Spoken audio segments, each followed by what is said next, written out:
Real, not imitation or artificial, just genuine. Conversations, a talk, especially an informal one, in which news and ideas are exchanged. Because the only way to understand the experiences of people of color is to talk about it. So join our conversations to hear real issues with real people in the QC. And you can catch it on our KWQC website and news app every other Thursday. Real Conversations in the QC, a new episode this Thursday. See you then.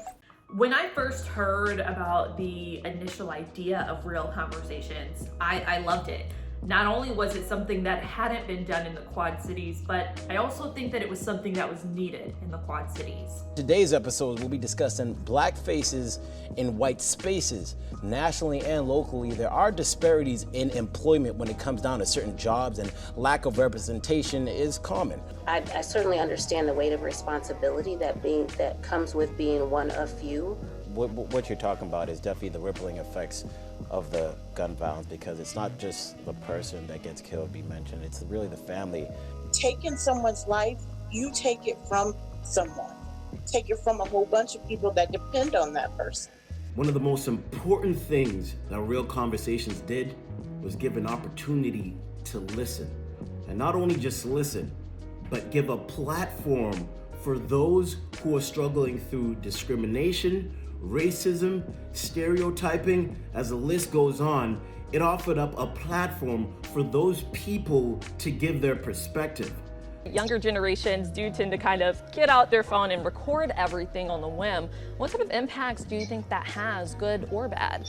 They're showing us things that we cannot see unless we're there. So I think it's actually amazing. So here today to give more insight on the challenges our young Black and brown women face are two local students. A lot of the issues with me would probably be like trying to fit in. Coming up with topics for Real Conversations in the QC was a collective effort. We all sat down and brainstormed. We really thought about what was relevant, the issues, and what was important in the community at that time. Tracy Singleton, she was a big help in that process. She has an ear in the community, she works at the Lincoln Center, and she helped bring all of those topics to life. We are having those conversations that maybe people felt you couldn't have, or asking those questions that maybe they felt they couldn't ask. I have talked to guests who were like, gosh, we were just so happy to tell our story, or we were so happy to be able to ask that question, that it is definitely having an impact on our day-to-day here in the Quad Cities. There's this uncomfortableness about things that haven't been talked about on a platform such as this. And so when we would have these talks, these discussions, and listening to different people's points of view, there was this learning aspect as well. Those who were tuning in, they weren't listening to respond. They were listening to listen.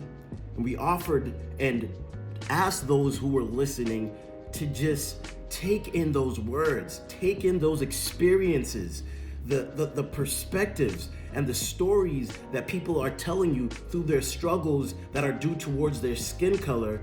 And it's not only then when you listen to listen, will you feel the power and the understanding that comes with that compassion.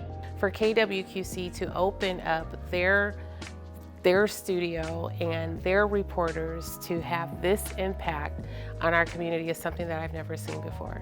So I'm happy that they have taken that risk and have said, this is what we're going to do. Thank you all for watching, listening, learning. We'll be back next time for more Real Conversations in the QC.